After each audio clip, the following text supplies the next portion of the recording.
Asian America is made possible in part by AT&T.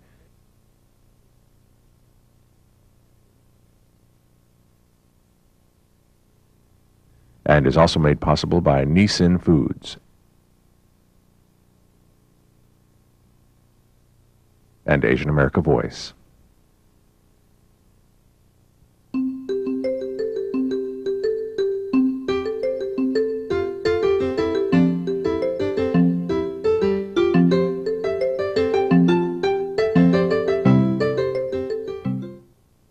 Asian America is the only U.S. television program dedicated to Asian and Asian American issues that is broadcast in English, and we are nationally syndicated by PBS.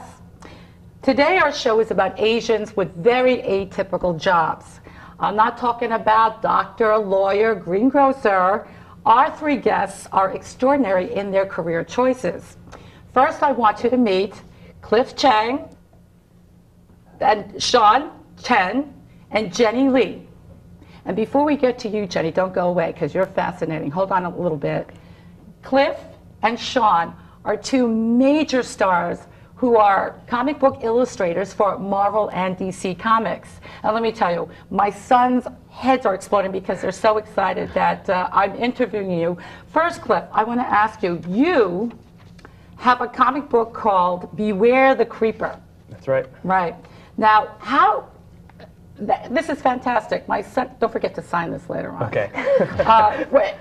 This is not quite Marvel or DC. This is a DC. It's a DC imprint. It's from an imprint called Vertigo, and what they do is they tend to do more mature comics, targeted more towards an older audience. Okay, I just want to know, like, what do you mean, like, mature? Because my sons are 15 and 13, and they love this, and I really haven't seen what's in here. What do you mean mature? Like, edgier? It's a little bit edgier. Sometimes the language is a little harsher. Or when you say some, adult things like sex? There would be some sex in there, but generally kind of soft-pedaled. But I have to say, your illustration is quite fantastic. And, you know, I always wanted to know the answer to this. What does DC stand for? Wow, they used to be called National Comics, and then I believe their flagship was Detective Comics. So I think it might come from there. Detective Comics, because I wanted to know. I don't know if that's gospel, though. And Sean, you are, I mean, totally, absolutely established. I mean, we have seen everything. You've done Iron Man, Wolverine, and let me tell you, Wolverine was exceptional because, oh, the way you drew him is just so animal. I would have sex with him. You should put him in your copy. It's just fabulous. I cannot believe it. First, I want to ask you, because this is the most important question, your mother, who has to be the most darling human being on the planet, because does she work for you? I mean, can you tell us her role within your career choice as an illustrator? Actually, she just sits at the convention and watches the table because it can get kind of tedious having to stay there the whole day. So it's great to have someone around who's got your back so you can get up and go to the bathroom. Oh, so. No. I saw the website that she created for you. That's right, and she does put out my website. So that is so cool. Like, what are you, the favorite kid? Because well, I think I'm the different kid. I have the interesting job. My other siblings are all doctors and lawyers. So. Doctors and lawyers, but I know that you have a degree in what is it?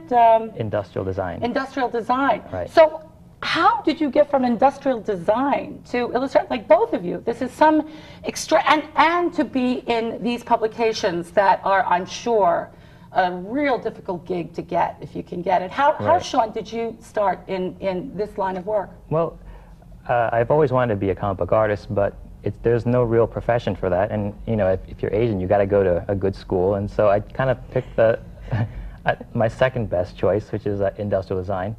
And as soon as I graduated, I got a portfolio together to do comics, which is my real love, and then landed a job soon after that. But how? What did you do? You just like walked in, hello, I'm here, hire me? Actually, it was a very, very long process of learning and getting a portfolio together and taking it to the big comic book conventions. And, yeah, showing it to artists. Yeah, and it took about 3.5 years. Oh, a long time to land this really, I mean, because you're doing Wolverine, which was already started by a famous artist. Who was that? Mark Silvestri, is that the name of it? And, I mean, it's amazing that in the comic book world, I know names like Stan Lee, Right. perhaps maybe Will Eisner. These are names. Now I'm hearing names like Jim Lee, Korean, Jay Lee, Korean. Right. A lot of Lees. A lot of Lees, Yeah. but also Cliff Chiang and Sean Chen. I think that's amazing how that's happening. Are there more Asians coming into this field? I think so. I think when we're growing up, you know, aside from our studies, our parents probably encouraged us to pick up one art or like an instrument and draw or something like that.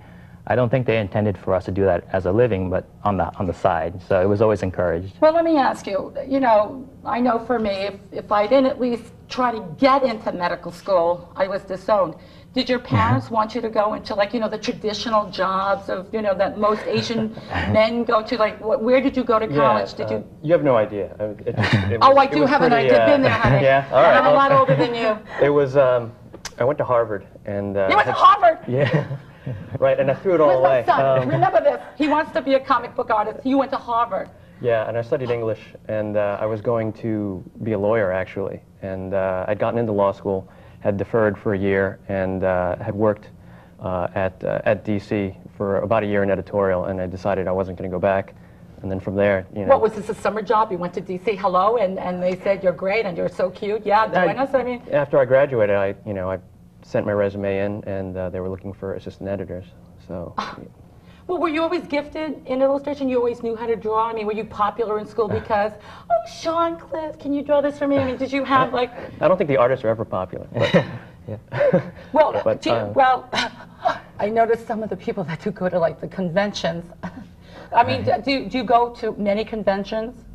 They're extraordinary. I have to say it's amazing because there are so many people and so many comics, and so... I didn't know that there would be that many and that people would want your autograph. Right. Because I remember when I was a kid, I brought the comics and chuck them. It was almost like newspaper, Right. but now they're highly collectible. Did you know that this was going to happen, Cliff? Or you just did this out of pure love? No, I really didn't know. I was trying to find my way. I was working in advertising, actually, for a little bit, too. Oh, I was in advertising. Yeah, about 6 months Oh, in yeah, design. what company? Something like that? Something direct mail. So I was sending out, spam to people. And the food of my people. Yeah. Okay, so do you consider the illustrations that you do real art? I mean, what do you say to critics who say, oh, this is just like throwaway? Because I think that what you do is incredible artwork. I mean, I admire your talents and your gifts. What do you say to the critics when they say, well, this is not really art, or do you hear that? I actually haven't heard it much myself. I mean, maybe it's just because that sort of discussion just doesn't happen. Mostly when you're talking with people, it's people who understand comics or just have an appreciation for them. So, I haven't been in the galleries as much. My so husband kept all his original comics, and boy, they're worth a lot. And of course, well, they're worth a lot, but the trick is to get the schmuck to pay the amount that it is worth. But I mean, I'm really glad we have them because my children enjoy reading those. I heard about the Eisner Awards, which is like the Academy Awards for comic book, the people who work within the comic industry. Right. Have you won it? Or were you nominated? Do you aspire to win this award? I think I was nominated once, but that's really? Yeah, a while back. Well, is this a big deal? Because for my son Isaac, he thinks that this is like a phenomenal thing, and he would like it to be televised, so at least he could see it. But do you work your way towards that, or how are you nominated for something? Do you enlist your name? How do you get nominated? I'm not even sure how it happened, but I actually do a type of art that doesn't get recognized too much in that kind of thing. I think Cliff's work is more like artistic. I'm kind of more like an illustrator. So I don't know. I think you got to be a lot more vain, honey, because I think what you do is really very good. I mean, now I know your mother is extremely proud of what you do because you've established, and right. you are like, if not a star, definitely a rising star within the industry. Are your parents happy with your career choice?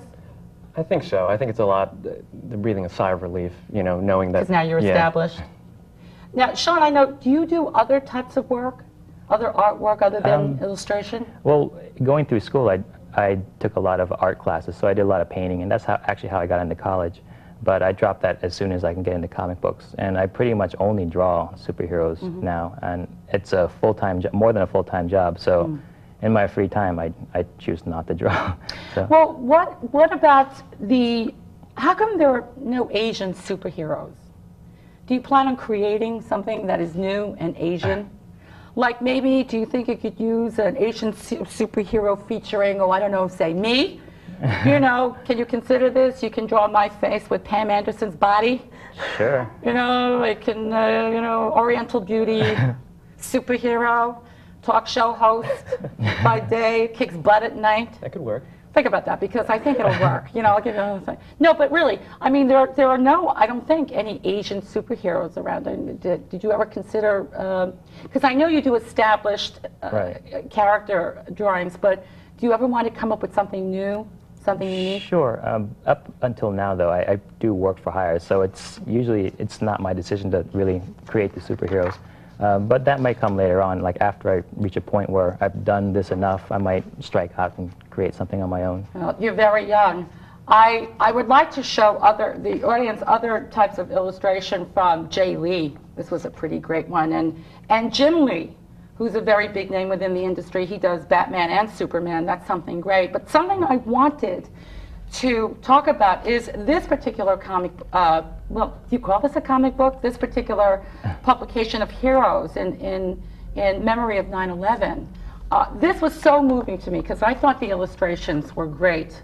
This is Jim Lee. Was it mostly about the firemen who saved people, who were very heroic? Real life superheroes, and basically. This is Jay Lee's really, really moving artwork. How did you get to be a part of this project? And this is yours, Sean. Really very nice. Were you invited to do this project? Yeah, that's basically how it happened. Right after the events, a lot of us were kind of looking at the jobs that we do and how we don't really contribute so much into like society in a bigger picture. So we kind of banded together and tried to do something that we can raise money for the Twin Towers Fund. This is great. I saw this publicized on a lot of the networks, the morning shows in the networks, and we were really frantic to get this particular issue. I said, oh, you know, it'll be around, but no. But I'm really glad we got this because I think this is something that is historic and that I definitely want to keep. I wanted to show you this particular illustration. I was thinking that maybe you could take a look at this and maybe you could see who perhaps did this particular drawing. My son. My son did this. You know, he's a genius, Isaac. And he would like to be you, either one of you. And I am very proud if he is one of you. And I will even be like your mother, who is my hero, because I think she's a doll. But what do you think about this artwork? Go ahead, tell me. It's great. I had no idea he did that. I know, he's only 15. He's so young. And I also want to highlight something that Jim Lee is doing for New York City. He's part of this organization. This is, did you see this? Oh, yeah. He's doing, do you know what this is? The book, the New York Book Country. New York is book country. There's a special event September 21. I don't know when this will be aired, but the artwork alone is really great. He's now doing Batman and Superman together. That's a pretty big deal to draw this together. Anyway, I wanted to show that. How long does it take for you to finish a comic book? Like, what do? You get an assignment, and then do you have like a deadline? Are you ever satisfied, or do you just abandon the work and say, okay, I got to send it in? Never satisfied, but we get a plot from the writer, and it's like a movie script, and then I take a whole month to draw it, and because the book comes out once a month. The whole storyline? Yeah, it's about 22 pages worth, and there's maybe like 5 panels on every page. So I just do the penciling part, and then it goes off to an inker and a colorist, so it's a big assembly line thing. How about you, Cliff? I mean, do you do the whole thing? You also get a storyline, and how do you know what to do? How do you do research for what you draw? Well, when you get the script, it's broken down sort of like a screenplay, except with, you know, the number of panels that are going to be on a page. So, you know, you start from there, and then you see what you're going to need. You try and find as much visual reference as you can for, you know, certain types of buildings, you know, cars and that kind of thing. Because your perspective is great. I mean, you must have you got an A in art? Because that's amazing. With the, you know, anatomy, that's pretty great. Have you gone to the premieres of the movies depicting all these superheroes? That's a whole different department. So yeah, we kind of we're not involved with that. We just kind of maintain the characters in their comic book forms, and then. Well, do you hope It'd be do great. you want to yeah. be involved? And I would Sure. think that that would be something to. Great, like as a designer or something like that, or maybe a storyboard artist. I think that'd be a great job to have. All right. Well, you know, you gentlemen are fantastic in that you draw superheroes. I want to talk to now Jennifer Lee, who sort of almost creates superheroes. She is a superhero. She is definitely a superhero. One of the things, Jenny, you happen to be an editor at Marvel Comic Books, which is something altogether fantastic, but that's not why I want you here. You have the most atypical job in that you have started a safety awareness, self-defense collective called Ruckus Safety Awareness with your partner, who is? Yuko Uchikawa. Right. Yeah. Now, this is fantastic. The name of the thing is what? It's Ruckus Safety Awareness is the name of our group, and there are a couple of co-founders. Yuko is one of them. Dee Hamaguchi, who's was on the Olympic judo team. She's also one of the founders, and there was another founder named Ako Nishimura, who's since passed on. And now, first of all, thank you for coming in, because I know you came in. Where did you fly from? California? I just came in from Oakland. Like yeah, 2 seconds ago. Yeah. So thank you for being here. That was very sweet. But what is Ruckus? Okay, Ruckus was founded in 1993. It's a collective of Asian women martial artists who go out into the Asian Pacific Islander women's community specifically to spread self-defense and safety awareness information as a means of empowering the Asian Pacific Islander women's community. Why just these women? Well, our specialty is teaching Asian Pacific Islander women, because all the instructors, we're all Asian women martial artists, and we feel that the peer teaching model is really the best way. We understand what it's like to be an Asian woman, so therefore we're a little bit more in touch with some of the safety issues for other Asian women, and the unique, the unique pressures of, the Asian culture, the patriarchy involved in that, the gender roles. Kind of It's really tough. And then the perception, China doll, all the stereotypes. The Asian woman is, meek, she's submissive. All right. So what is your definition of self-defense? Why is this different than any other self-defense program? First of all, we start with the idea that you all have the right to be safe. Everyone has the right to be safe, and therefore self-defense is anything that you do to make yourself safer. It's a very large definition. So anything could mean, just being aware of your environment on the street. It could mean carrying your high heel shoes in your bag and wearing sneakers on the street so you could run easily. It could mean choosing when to use a physical technique, yelling, the way you hold your body language, So attitude is a big factor. Absolutely. It's about the energy you put out there, that you're not going to be a victim. All right. So what's the difference between what you teach in, say, Taekwondo, Taibo, any of these other martial arts? Although we have martial arts training, we don't teach it as a martial art because a lot of that tends to require a lot of commitment. It takes a lot of practice. Sometimes the techniques are very complicated. And we really try to stress accessible techniques and techniques that you don't necessarily think of as a technique, such as yelling, eye contact, trusting your intuition. For us, self-defense is about choices, and it's about, we don't say there's a right or wrong in self-defense. We don't say you must do this, because there are no absolutes. So you have mostly Asian women who come to your school to learn this? That's our specialty, but we also teach to women in general. We teach to youth. We have a lesbian, bi, gay, and transgender curriculum as well. So our specialty is Asian women, but we do branch out. Okay, so now you also, I know you hate to use weapons, but there are certain tools that women have at their disposal that they can use to help. So I have, of course, my pocketbook, and so you're going to have to tell me what I can use. And my problem is I carry way too many things. I don't know, that we could use something like this to attack, or maybe, I don't know. Maybe I could get a paper cut with my Lion King tickets. The thing about weapons is that you have to remember they have to be at the ready, right? They have to be accessible. If you're sitting around digging through your purse for your weapon, then it may not be so much use to you, So the thing about a weapon is that you need to practice with it, and you need to be aware that it can be taken away and used against you. That's sort of the fundamentals. So are you telling me that pretty much what I'm doing, oh, excuse me, I'm going to kick your butt. Just can you hold on a sec while I look for the appropriate... Okay. I might want a butter piece of toast, but you can show me how to use, you're going to be showing us how to use a ki or a yell. Sure. And also something, maybe we can use one of these many tools that I have to We could do help that. me with that. Okay, I'm going to learn. We'll be right back. Okay, now, Jennifer Lee, you're going to show me some methods of empowerment, and first you're going to show me the power yell. Okay, so we only have a few minutes. This is always the first thing that I teach. Okay. The power yell is not a scream. It's not going, ah! Right? It's coming from down here. So you're actually thinking about breathing. Power yell is great because you're breathing, you're getting air and oxygen to your brain so you can keep thinking, what can I do to get away? The other thing about it is that, you know, let's say I were to grab you or you were to grab me. Go away! No, leave me alone! You could start yelling, and I don't even need to touch her in order for her to go away. Okay, I let me didn't try. even need to go there. So Okay. let's say So what are you going to do, grab me? I'm going to grab you. Go away! I was prepared for that, and I still backed off. Let's say, you could try that again, or what we could do is, there's something called a palm heel strike. Why don't you put your purse down for a second? Okay. Okay. Palm heel strike, it looks like this. Oh, this is really martial arts, Yeah, right? we do open-handed techniques. Yeah.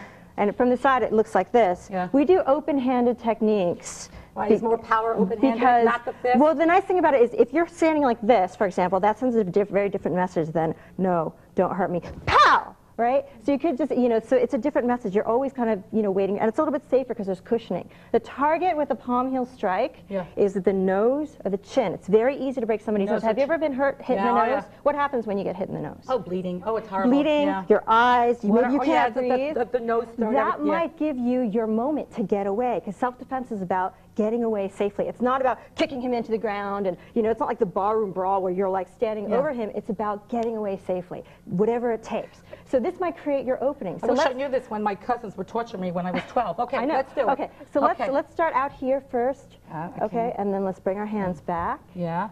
And then out. Yeah. Breathing. Breathing. Okay, now just bring one hand back, so it's pointing down. Great. Oh, down? Yeah, so it's Okay. pointing Oh, down. okay. And then let's switch. Good. And then switch again, breathing. And then a little faster. Good, a little faster. A little faster. Now let's add our power yell. Ready? 1, no! 2, no! Good, excellent. Oh, I need a volunteer. Can somebody come in so I can practice this? No? Oh, chicken. Okay. Now, can you show me something where I can use something from my pocketbook that's kind of like, I'm walking to my house, and I got the keys, or I'm walking to my car, and I got the keys. Okay. And you ambush me. Okay, well, the thing to be aware of is being aware of your environment, right? Awareness is always the key. Listening to that voice. Usually when something bad happens, people think, you know, I felt something funny. So self-defense is about listening to that intuition. And also body language, right? And it's about your body language. If you're walking like this, it's very different from if you're standing up, you're looking around, you're being aware, right? So let's say something does happen where you get surprised, or often the attack happens where I say, oh, hey, do you have the time? No! No, that's not it. No, if you do that, that's like really listening to your intuition. You know, you knew right away, I mean no good. Okay. Let's just say it's me, and you know me. Hey, Esther, it's Jenny. How you doing? Hey, you know, could I have those keys? Do you think I could take those? And all right, are you being real? Should I yell? Now yell. Now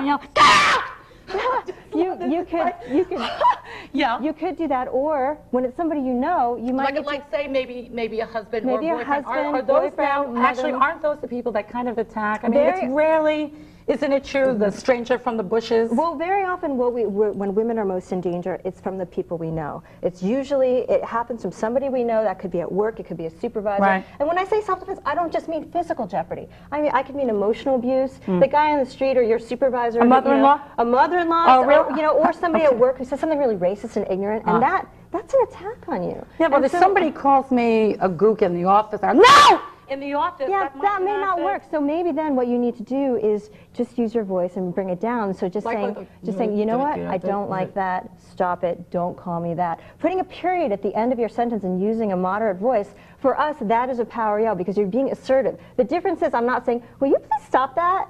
And it's going up, or it's got a ... at the end, or I say, stop, leave me alone. Right, that's very good. I like that. Or you can even, I mean, that's when you get into de-escalation and negotiating. And it's always about, you need to choose when you're going to, use that technique, because, maybe you don't want your job to be in jeopardy, or maybe, you have to get along with your mother-in-law, you have some kind of relationship with your lover, whatever it is. That's when techniques like waiting, like talking, choosing, that's when that comes into play. But let's say you have your keys. I got the keys. Okay. which is example, sharp and ooh, it's sharp. Yeah. The thing to know about weapons is that they can be taken away from you, and you need to practice with Well, them. I mean, I should commit to using this if You I'm need- going to have it out. So I should know beforehand that, like, when people have guns, they're going to have to commit to use it and not be. Is that right? I Yeah, mean, well, I hate to use that analogy. that- Yeah, I mean, if somebody, it's just be aware, Mm-hmm. trust your instincts. You know, decide what you're going to do. Right, okay. Committing is really important. But if somebody has a gun on you, then de-escalating and using your voice is that's a really All right, great so strategy. show me. So I But let's feel- say if you had your keys, you could hold them like that. You could also hold them like this, for example, so they're in your knuckles. Oh. And you could do some kind of raking or hurting. Oh, like But this. Yeah, I mean. like this. Yeah, that's actually a lot. Feels better this It feels way. a little bit yeah. more stable. The thing to do is you control the amount of damage. If you go, So you know, I'm in control. you're in control. It's all about your choices. Yeah. You're choosing. You may not want to really hurt your attacker in case it's somebody you know or somebody you love, right? But if it's somebody you feel like you're really in danger and you really need to get away, that's when you might want to go for a target that can do actual damage. Oh, that's so it's, really but great. again, just remember, it's all about your choices. It's all about what you think is the right level of response in self-defense. It's all about, empowering you so that you feel like you have more options. We just give you tools to put in your tool belt, and you choose when to use those tools and how heavy to use them. So tell us where the school is. I mean, everybody should. You can go to www.makearuckus.org, and you can contact us, and we can come and do a workshop for you. That's great. That is fantastic. Well, we'll be right back. Thank you, Jennifer Lee. That was a major workout. I think I lost 65 pounds of water retention, sweating, screaming. I also want to thank Chen and Cliff Chiang for coming on the show. My name is Esther Goodhart. You were watching Asian America, and we'll see you next week. Bye-bye. If you have any comments or suggestions, please write to Asian America, care of WNYU TV, 112 Tillery Street, Brooklyn, New York, 11201, or visit our website at www.asianamerica.com. Asian America is made possible in part by AT&T.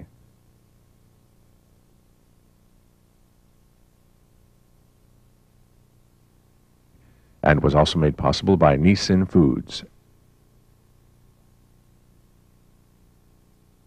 and Asian America Voice.